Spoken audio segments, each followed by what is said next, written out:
menyatakan bahwa perceraian hanya dapat dilakukan di depan sidang pengadilan setelah pengadilan yang bersangkutan berusaha untuk mendamaikan dan tidak berhasil. Kedua belah pihak ini didamaikan, dimediasi, tetapi tidak berhasil ya.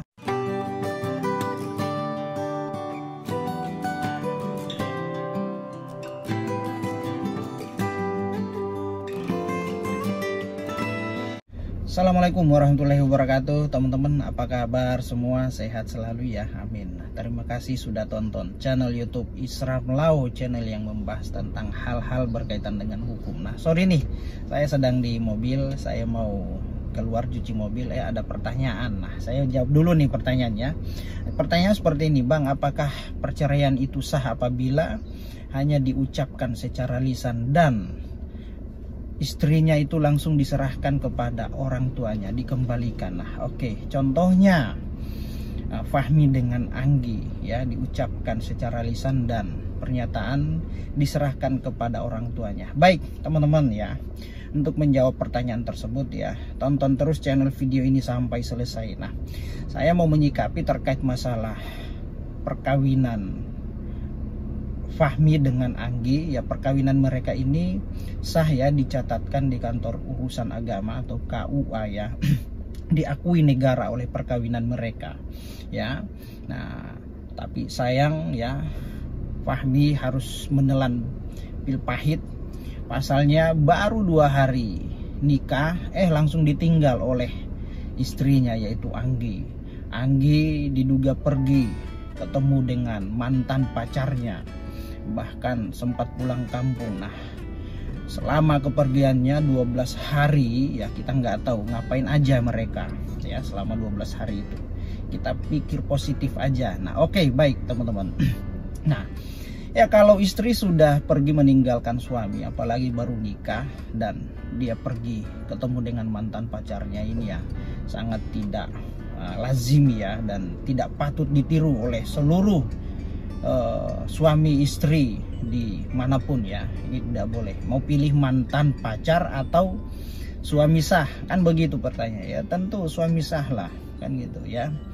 Nah, oke, baik teman-teman. Nah, mengenai perkawinan mereka ini ya, ini sudah diambang kehancuran, di ujung tanduk, bahkan sudah dipertemukan para pihak nih. Ada pihak dari Fahmi, pihak keluarga dari Anggi, bahkan juga pihak dari mantan pacar Anggi, dipertemukan di Polsek ya, di daerah Jawa Barat, dan diselesaikan secara kekeluargaan. Dan pada prinsipnya Fahmi mengambil langkah tegas. Bagus ya, punya prinsip ya si Fahmi ya. Secara sebagai seorang laki-laki ya, dia harus ambil sikap tegas. Nah, itu baru laki-laki, prinsip, punya prinsip ya. Dia menyampaikan akan menceraikan Anggi sebagai istrinya yang sah saat ini, dan dia mengembalikan istrinya si Anggi kepada orang tuanya. Pada intinya di situ ya. Nah, dibuat dalam surat pernyataan dia menceraikan. Nah, lalu pertanyaan tadi, apakah sah perceraian itu di hadapan hukum apabila hanya diucapkan secara lisan? Oke, baik teman-teman. Nah, mengenai perceraian ini diatur di dalam Undang-Undang Perkawinan ya, nomor 1 tahun 1974, dan juga diatur dalam peraturan pemerintah tentang pelaksanaan Undang-Undang Perkawinan dan juga kompilasi hukum Islam atau KHI ya. Pada intinya di pasal 39 Undang-Undang Perkawinan, di situ menyatakan bahwa perceraian hanya dapat dilakukan di depan sidang pengadilan setelah pengadilan yang bersangkutan berusaha untuk mendamaikan dan tidak berhasil. Kedua belah pihak ini didamaikan, dimediasi, tetapi tidak berhasil ya, maka akan dilanjutkan pada pemeriksaan pokok perkara. Alasan-alasannya kenapa sehingga salah satu pihak mengajukan perceraian. Nah, itu ya teman-teman ya. Jadi perceraian itu hanya sah apabila dilakukan di muka persidangan ya, di depan ruang sidang di pengadilan. Nah, dan juga ditegaskan di dalam pasal 115 kompilasi hukum Islam. Nah, pada intinya poinnya sama ya, bunyinya sama ya.